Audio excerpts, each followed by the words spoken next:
Christmas, it's supposed to be the most wonderful time of the year, right? A season filled with joy, twinkling lights, and festive music. But in the Philippines, Christmas, it's something deeper, something far more emotional. Every year, millions of Filipino families shed tears during the holidays. Not because Christmas is sad, but because Christmas is a powerful, heart-wrenching reminder of the people they love the most, especially those who are far, far away. The world sees the vibrant, colorful lights. They see the beautiful star-shaped lanterns, the carols hanging from every window. They see the photos of the grand Noche Buena feast, the midnight meal on Christmas Eve, with tables groaning under the weight of food. They hear the laughter, the carols, the pure, unadulterated joy. But there's a side to the Filipino Christmas that the world doesn't see. They don't see the silent pain behind the brightest smiles. They don't see the empty seats at the dinner table that are more glaring than any Christmas decoration.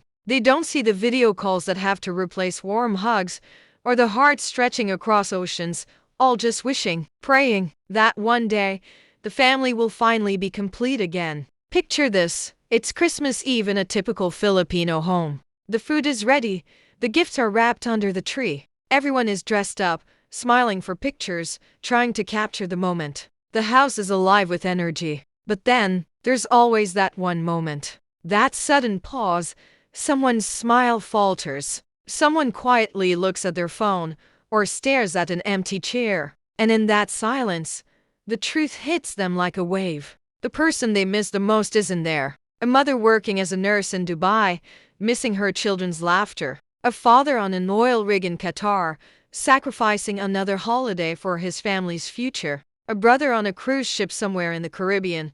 A daughter studying in Canada. A sister teaching in Japan. An entire generation of heroes scattered across the globe. And while the family back home tries so hard to enjoy the night, that empty chair is a constant, quiet reminder of the immense sacrifice happening thousands of miles away. It's a testament to a love so profound it's willing to endure oceans of distance. This bittersweet feeling, this mixture of joy and longing, is the true, unspoken spirit of a Filipino Christmas. It's a celebration of love, of family, and of the incredible strength it takes to keep a family together, even when you're worlds apart. It's a hope, a shared dream whispered across continents, that next year, maybe next year, everyone will finally be home.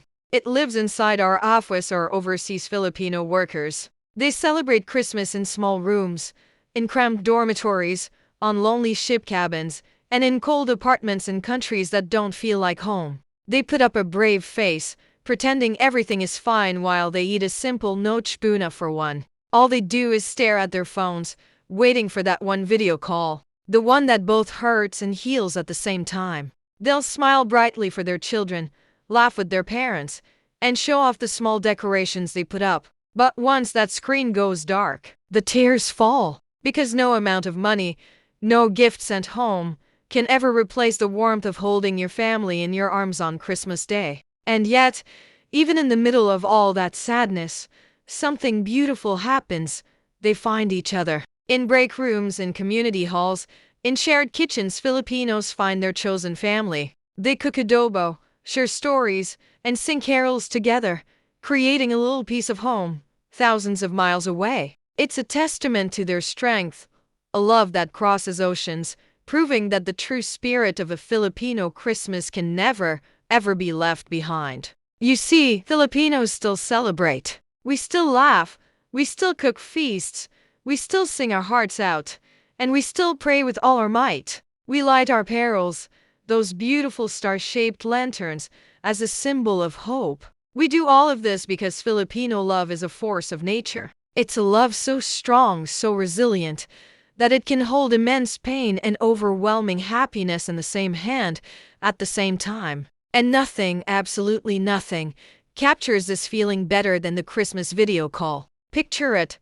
The whole family crowds around a tiny phone screen. Lolo and Lola, the grandparents, are pushed to the front. Apo, Apo, come say hi to your mama. The children, dressed in their new Christmas clothes, perform a dance they've been practicing for weeks, right there in front of the camera. The parents wave and blow kisses, their voices cracking just a little. And the grandparents, they smile, but their eyes glisten with tears they swear are just happy tears. On the other side of the world, on that screen, is the OFW. The mother, the father, the son, the daughter. They are laughing, joking, telling everyone not to worry, that they're okay. Don't miss me too much. I'll be home soon, they say, their voice booming with forced cheerfulness. But deep inside, their heart is breaking. A wave of loneliness, so cold and so sharp, washes over them. They are surrounded by strangers in a foreign land, and all they want is to be home.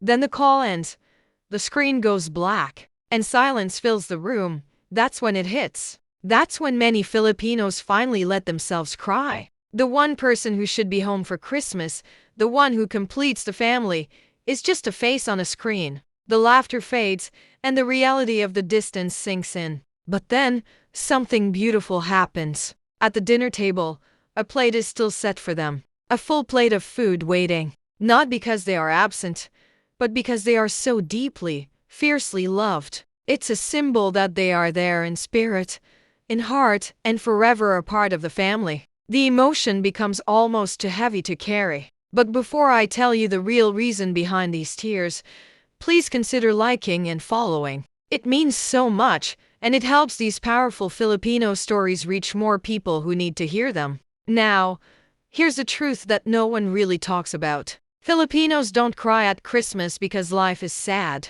We cry because the love in this country is so profound that distance becomes a physical ache. Christmas doesn't create the sadness. It simply rips the bandage off the feelings we've been bravely hiding all year long. It's the beautiful, heartbreaking paradox of a Filipino Christmas. It's the price of love, the sacrifice for family, and the unwavering hope for the day everyone will finally be home. And that, right there, is why Christmas in the Philippines is unlike anywhere else in the world. It's the happiest, and sometimes the saddest, season of all. Maligayang Pasko, wherever you are. Have you ever wondered why, in a country famous for having the longest and most festive Christmas in the world, you'll often see Filipinos crying during the holidays? The air is filled with carols, the streets are lit with parol lanterns, and homes are overflowing with food and laughter. But if you look closely, you'll see it. A mother quietly wiping a tear while watching a family video call.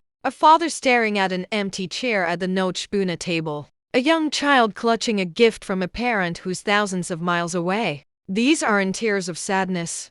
Well, not entirely. They are tears of something much deeper, something uniquely Filipino. They are tears of panggangula. It's a word that doesn't have a perfect English translation. It's more than just missing someone. It's a profound, soul-deep longing for a person who isn't there. You see, for millions of Filipinos, Christmas is a season of sacrifice. So many mothers, fathers, sons, and daughters work overseas as overseas Filipino workers. They leave their homes, their children, their entire lives behind, all for one single purpose: to give their families a better future. They are the modern-day heroes of the Philippines. They trade their own Christmases for a child's education. They trade their own Noche Buena feasts for medicine for their aging parents. They trade warm hugs for blurry video calls, often at odd hours due to time differences. They build houses they can't live in and celebrate birthdays through a tiny screen.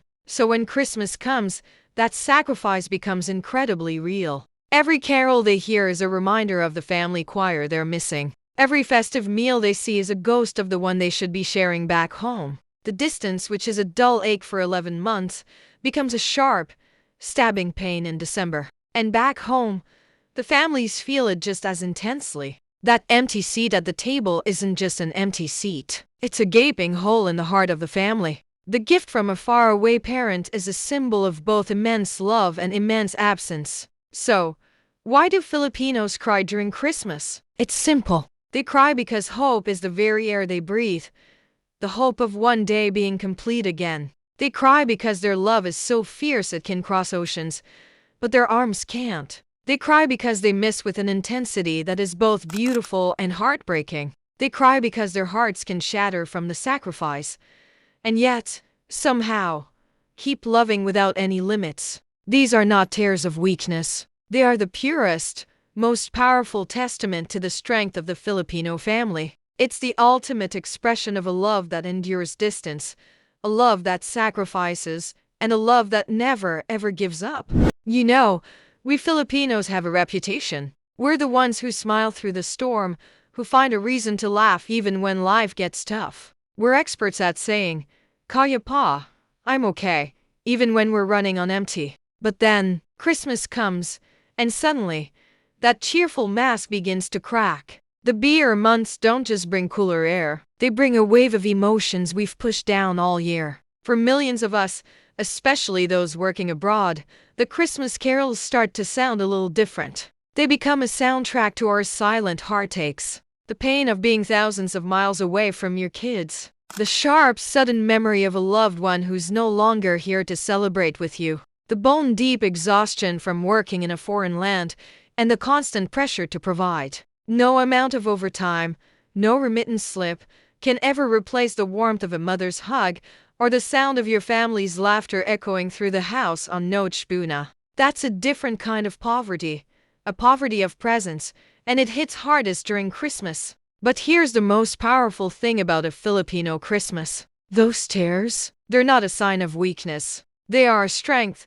They are the fuel that keeps us going. Because they remind us why we do what we do, for family. Even when life physically breaks us apart, our love builds a bridge across any ocean. And that, right there, is the unbreakable spirit of Paskong Pinoy. Have you ever wondered why Filipinos celebrate Christmas harder than anyone else? It's not just about the lights or the long season. It's because for us, Christmas is proof that love is alive. You see, in the Philippines, so many families are separated by distance. But our hearts, they refuse to give up on each other. That's why you'll see families laughing together, even after crying. You'll hear them singing, even after wiping away tears. You'll find them eating together, even with an empty chair at the table. Because the pain of missing someone only reminds us how important that person is. And we Filipinos, we never stop loving the people we miss. Our tears aren't a sign of weakness. They are a sign of loyalty,